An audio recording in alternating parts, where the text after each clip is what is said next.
طيب أنا بقى لي ساعة باضبّط الsetup علشان يعني يعجبني، فأنا مش عارفة كل مرّة هنعمل في حاجة وأنتم قولوا لي في الآخر إيه أكتر حاجة أنتم ارتحتوا فيها، لحد ما نثبّت منظر، ماشي؟ ماشي. طب مش هنعملها حِجّة علشان ما ابدأش اليوتيوب، لأ أنا هابدأ، أنا هاكمّل إن شاء الله، أنا هاكمّل. في برنامج كنت عايزة أعمله بقى لي سَنة أو سنتين مش فاكرة، المهم إنه عن الإنسان القويم.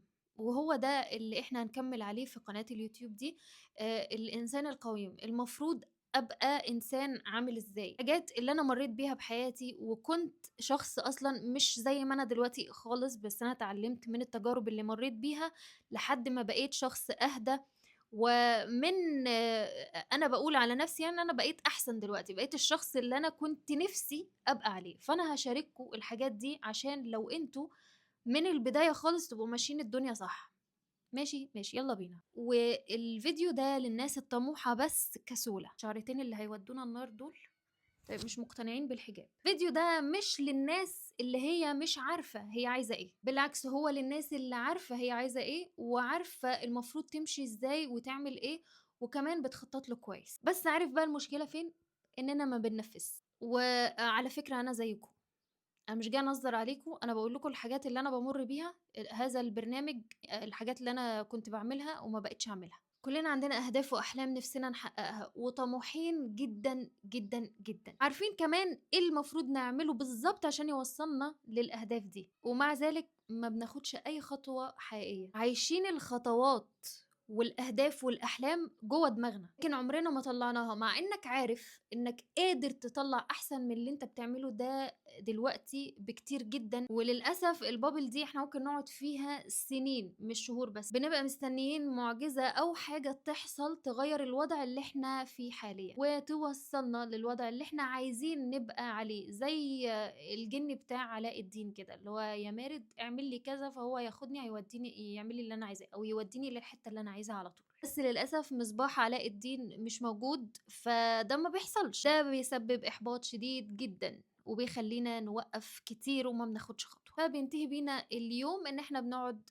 نscroll على التليفون ونتفرّج على حياة ناس تانية، اللي هي الحياة اللي أنا عايز أصلًا أعيشها، فنبدأ نخطط لليوم اللي بعده ويرجع الشغف تاني يملانا وترجع الحياة حلوة ونقول إيه ده، ما الموضوع سهل أهو، ده أنا بس هاعمل 1، 2، 3 والدنيا هتبقى حلوة وهانجح، وتاني يوم يحصل نفس السيناريو وتيجي تبدأ تلاقي الموضوع صعب جدًا، فتمسك الفون وتقلِّب فيه وللأسف الدايرة دي ما بتخلصش. ليه بقى بيبقى صعب أوي إنك حتى تبدأ؟ بتفكّر تكتب كتاب مثلًا أو تتمرّن أو تتعلّم مهارة جديدة، فبتلاقي نفسك اليوم خلص وأنت ماسك الموبايل وقاعد بتscroll. ليه ده بيحصل؟ أنت مفكّر إن علشان أنت شخص كسول، بس الحقيقة إنه علشان المهام دي باينة كبيرة أوي، مُخّه طول الوقت بيميل للراحة والهروب من الألم، علشان كده بيمسك أسهل حاجة قدّامه واللي هي الموبايل. زي لمّا تصحى من النوم مثلًا وتلاقي نفسك قُمت في ميعادك عادي، حتى ممكن يكون مثلًا قُمت من غير منبه، بس تلاقي نفسك بتقول أو مُخّك بقى بيقول لك طب ما ننام نُص ساعة كمان. ليه؟ لإن لمّا بيبقى في option للراحة وللجهد أوتوماتيك المُخ بيختار إنه يرتاح. ما تيجي ما ندّيلوش option، تعالَ نخلّيه يعمل اللي إحنا عايزينه من غير ما يحس أو ياخد باله. أيوه هنضحك عليه. حاسة إن كده مش زحمة، المهام الكبيرة مخيفة وتبان صعبة، فخلّيها صغيرة. مثلًا لو عاوز تكتب كتاب ما تفكّرش في ال200 صفحة اللي أنت عايز تكتبهم، اكتب كل يوم 5 سطور، على نهاية السنة هتكون خلّصت الكتاب. عاوز تتعلم مهارة أو لغة ما تبُصّش على المستوى اللي أنت عايز توصل له هتحس إنه بعيد أوي.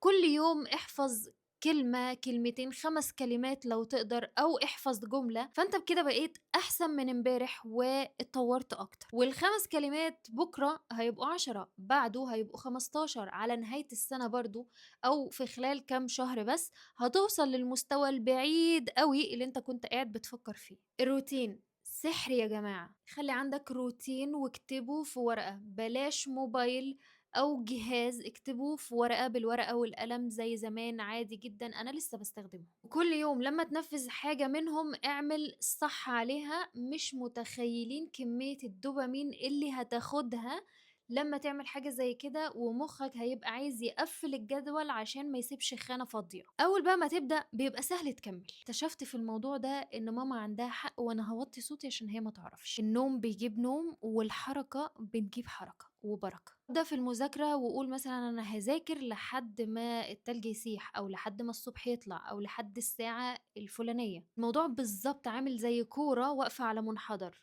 مش هتنزل لوحدها، محتاجة منّك زقة.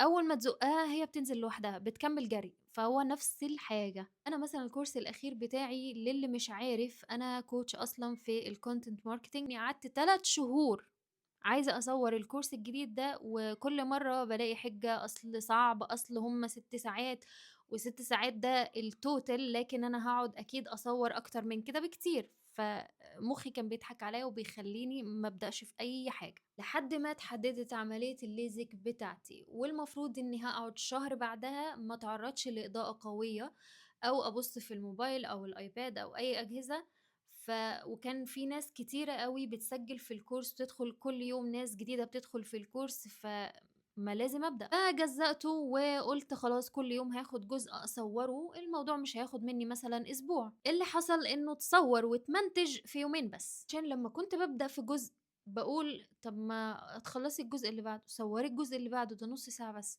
صوّري اللي بعده، ده يعني ساعة ومش هتاخد منِّك حاجة، كإنِّك مثلًا قعدتِ تعملي scroll على الموبايل، لحد ما خلّصته.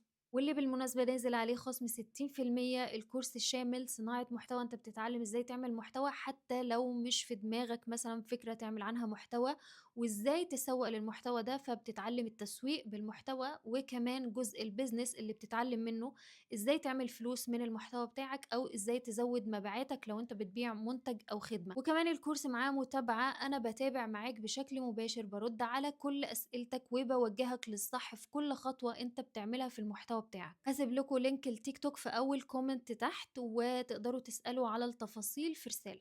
فاعمل خطوة هتلاقي نفسك بتعمل التانية والتالتة، وبجد مش هتحس بتعب أو إن الموضوع كان صعب زي ما أنت كنت متخيل. الناس اللي بتعجبك في نفس مجالك ونفسك توصل لنفس المستوى هم كمان على فكرة مرّوا بنفس المرحلة اللي أنت فيها دلوقتي، بس كمّلوا، فبقوا الشخص اللي أنت بتحلم تكون عليه. مثلًا لو أنت بدأت في الcontent creation وبقى لك كام شهر مثلًا أو سَنة بتحاول تعمل محتوى وتتشاف وتتعرف، بس للأسف ما فيش أي نتيجة، يمكن العيب مش فيك، يمكن العيب في الطريقة، أو أنت اخترت محتوى غلط من البداية، أو أنت مش عارف أصلًا اللي أنت بتعمله ده صح والّا غلط. لازم تكمّل علشان تعرف وتتطوّر، أو ممكن مثلًا في البداية تستثمر جزء من مرتبك أو من مصروفك وتاخد كورس يسهّل عليك طريقك أو الحاجة اللي أنت عايز تعملها دي، وتكون مكمّل وأنت متطمن. فمنها خدت خطوة البداية اللي هو الكورس على طول، فتلاقي نفسك مكمّل عشان الفلوس اللي أنت دفعتها، أو إن في coach مثلًا بيتابعك فمش بيخلّيك تكسّل. وما تخافش من الفشل لإن كل الناس بتفشل، الشخص القويم بس هو اللي بيحاول تاني وبيكمّل. وبس لو السلسلة دي عجبتكم فاعمل لايك للفيديو وسبسكرايب للقناة وcomment لطيف، باي.